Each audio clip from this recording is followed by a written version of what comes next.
Good morning lesson class. हम आपका chapter 8 redox reaction study कर रहे हैं। लास्ट लेक्चर में हमने ऑक्सीडेशन नंबर निकालना जो है वो सीखा था। आज हम फर्दर इस चैप्टर में बैलेंसिंग इक्वेशंस, किस तरह से हम रेडॉक्स रिएक्शन को बैलेंस करते हैं, डिफरेंट टाइप की कौन कौन सी रेडॉक्स रिएक्शंस होती हैं, उसको आज हम स्टडी करेंगे।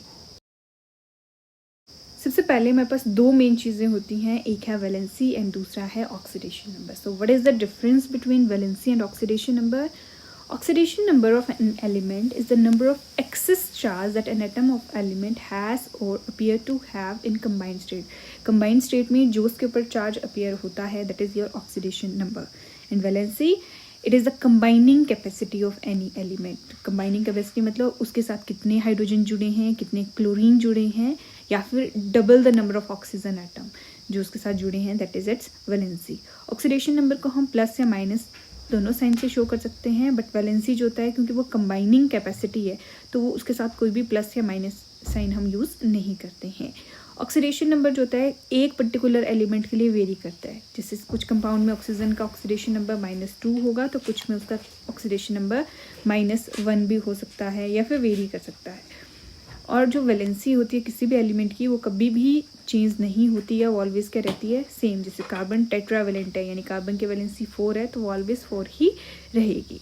Oxidation number of an element may be a whole number और may be a fractional. Oxidation number जो है वो फ्रैक्शन में भी हो सकता है, बट वैलेंसी जो होती है वो ऑलवेज होल नंबर ही होती है। ऑक्सीडेशन नंबर 0 हो सकता है, वैलेंसी किसी भी एलिमेंट की अदर देन नोबल गैसेस कभी भी 0 नहीं होती है।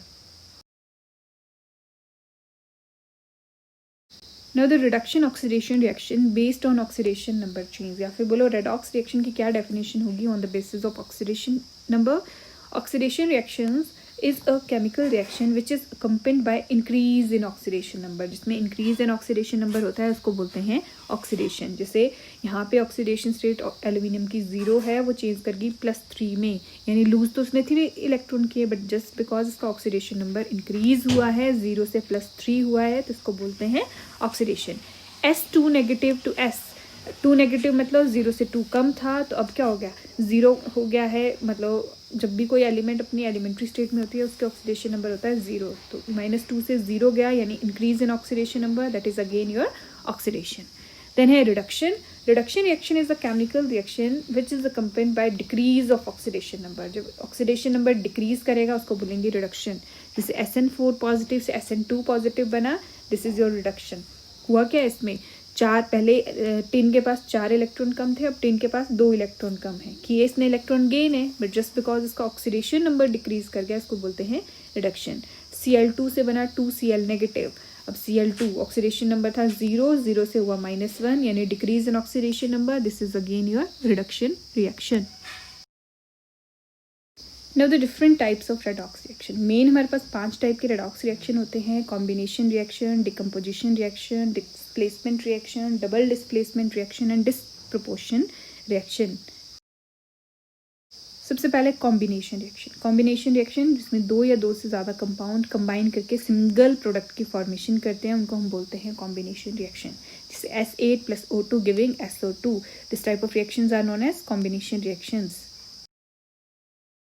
Second type are decomposition reaction, in which a large compound breaks down to form 2 or more compounds, like C giving A plus B, HGO giving Hg plus O2, KClO3 giving KCl plus O2। एक large compound टूट के 2 या 2 से ज़्यादा compounds की formation करेगा, that is your decomposition reaction।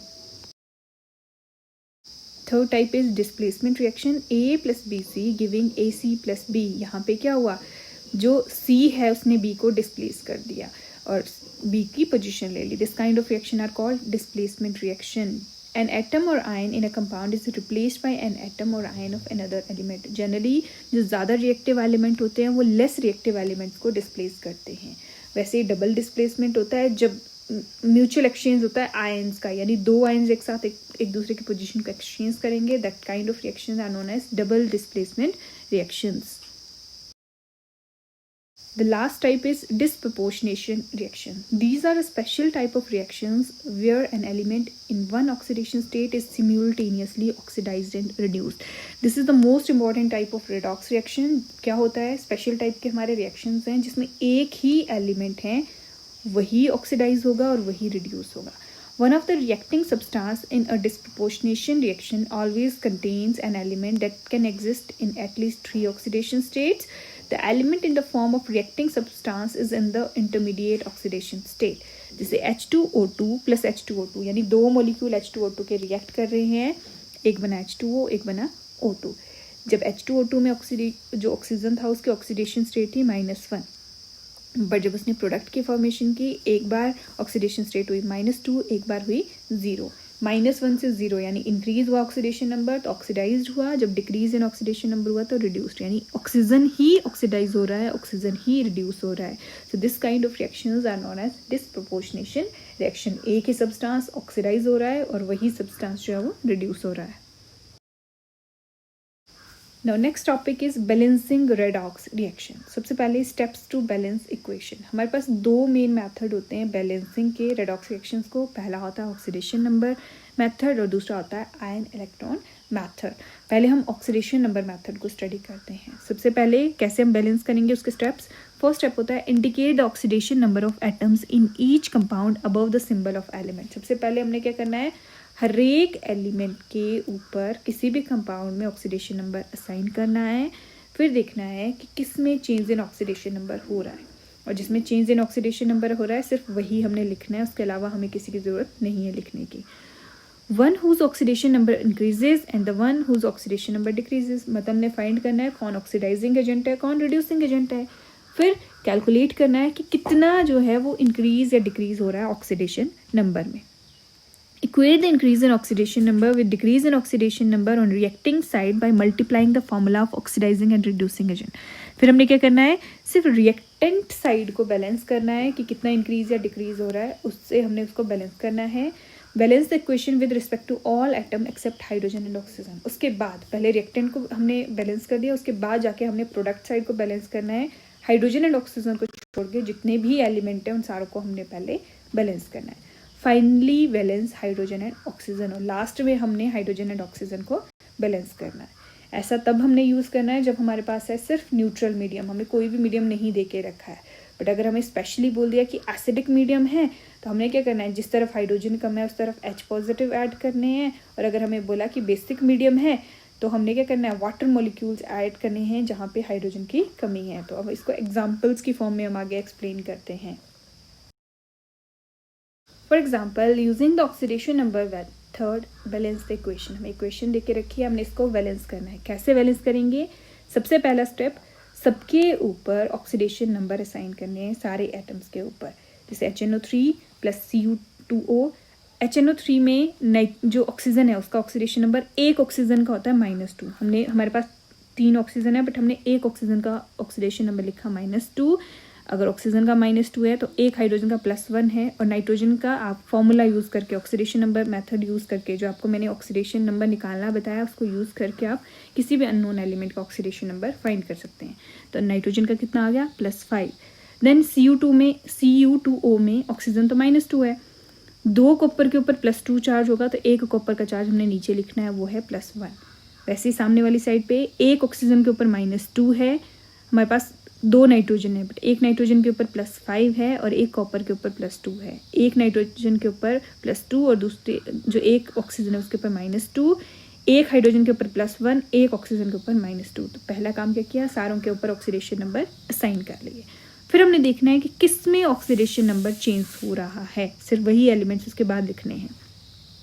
यहाँ पे अगर आप ध्यान से देखो तो एक ऑक्सीडेशन नंबर चेंज कर रहा है नाइट्रोजन का और दूसरा चेंज कर रहा है कॉपर का. उसके अलावा किसी भी एलिमेंट का ऑक्सीडेशन नंबर दोनों साइड पे चेंज नहीं कर रहा है.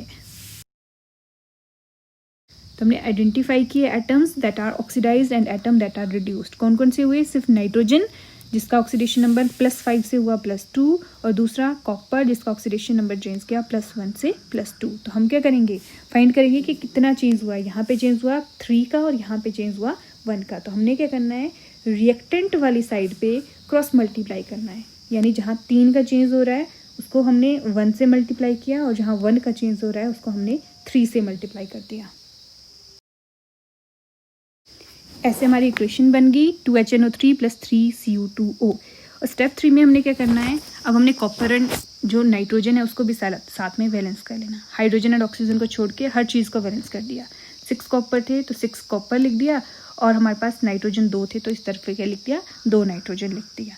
अब हमारे जो हैं वो नाइट्रोजन कॉपर ये ऑलरेडी बैलेंस हो चुके हैं, तो अगले स्टेप में हमने देखना है कि जो बैलेंसिंग के लिए बच गए हैं उन एलिमेंट को हमने बैलेंस करना है। अब जैसे ही हमने यहाँ नाइट्रोजन ऐड किया, यहाँ पे नाइट्रोजन हो गए 14, यानी रिएक्टेंट साइड पे हमारे पास सिर्फ 2 नाइट्रोजन है, प्रोडक्ट साइड पे कितने हो गए 14। तो हम नाइट्रोजन को बैलेंस करने के लिए रिएक्टेंट साइड पे हमें 7 से मल्टीप्लाई करना पड़ेगा। अगर नाइट्रोजन को 7 से मल्टीप्लाई किया तो इसके साथ हमारे हाइड्रोजन भी चेंज हो जाएंगे और ऑक्सीजन भी चेंज हो जाएंगे। जैसे हमने रिएक्टेंट साइड पे 7 से मल्टीप्लाई किया, नाइट्रोजन 14, यानी नाइट्रोजन हो गए बैलेंस। अब हाइड्रोजन रिएक्टेंट साइड पे हो गए 14 और ऑक्सीजन हो गए 45, जबकि प्रोडक्ट साइड पे हाइड्रोजन 2 हैं और ऑक्सीजन कितने हैं 39। बट अगर मैं अब प्रोडक्ट साइड पे 7 से मल्टीप्लाई कर दूं वाटर को, तो यहाँ पे हाइड्रोजन कितने हो जाएंगे 14 और ऑक्सीजन कितने हो जाएंगे, ऑक्सीजन हो जाएंगे 45। तो हमारे पास क्या है, ओवरऑल सारी इक्वेशन एक साथ बैलेंस हो जाएगी। हाइड्रोजन 14, ऑक्सीजन 45 और नाइट्रोजन कॉपर हम ऑलरेडी बैलेंस कर चुके हैं। तो इस तरह से हमारे मासेस भी बैलेंस हो चुके हैं और सारे एलिमेंट भी बैलेंस हो चुके हैं। तो हमारी जो ओवरऑल बैलेंस्ड इक्वेशन बनी वो बनी 14 HNO3 + 3 CU2O giving 6 CuNO3 twice + 2NO + 7 water. That's all for today. बाकी के एग्जाम्पल्स को हम नेक्स्ट क्लास में डिस्कस करेंगे।